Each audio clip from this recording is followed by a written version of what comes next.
Adamın biri bir hocaya gitmiş, demiş ki ben Resulullah'ı rüyamda görmek istiyorum, ne yapacağım demiş. Çok kolay bir şeydir o. 1 kilo tuz ye demiş. Adam da yedi mi yemedi mi neyse bir tuz yemiş. Gece rüyasında kendisini göle giriyor, ırmaklarda yüzüyor, bir çeşmenin dibine ağzını koyuyor, sabaha kadar su içiyor filan, öyle görmüş rüyasında. Kalkmış ki ne peygamber var ne bir şey, rüyada görmüş. Gitmiş hocayı bulmuş. Ona demiş öldürdün beni tuz yiye yiye. Ben ölüyordum az kalsın. Ne peygamber gördüm ne bir şey gördüm demiş. Hiçbir şey görmedin mi demiş. Ya hiçbir şey görmedim olur mu? Hep çeşmelerde gördüm kendimi demiş. Tuz yedi ya akşam. Tamam işte demiş. Böyle görülüyor peygamber. Sen 1 kilo tuz yedin, bir okka tuz yedin, kendini köy çeşmesinde buldun.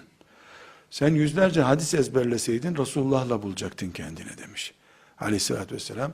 Ablalar gelin siz 250 ile başlayan, asgari 250, ondan sonra da herkesin iman aşkına göre devam eden hadis ezberleyin. Sahih hadis kitaplarından olsun. Mesela öncelikle Usul Nevevi'nin 40 hadisini ezberlemektir.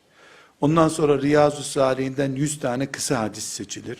Buluğul Meram'dan ahkam hadisleriyle ilgili 100 hadis derken biiznillahü teala bu zamanın İbn Hacer'i, bu zamanın Suyuti'yesi olursunuz. Biiznillahü teala biz de sizin şefaatinizle Rabbimizin cennetine kavuşuruz. Sizi Allah'a emanet ederim.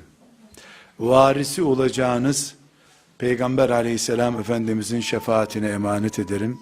Allah ömrünüze, işinize, vaktinize bereket versin. Hayırlı günler geçirin. Çeyiziniz güçlü olsun. Ama hangi çeyiziniz? 250'lik çeyizlerden toplayın siz. Allah'a emanet olun. Selamun aleyküm.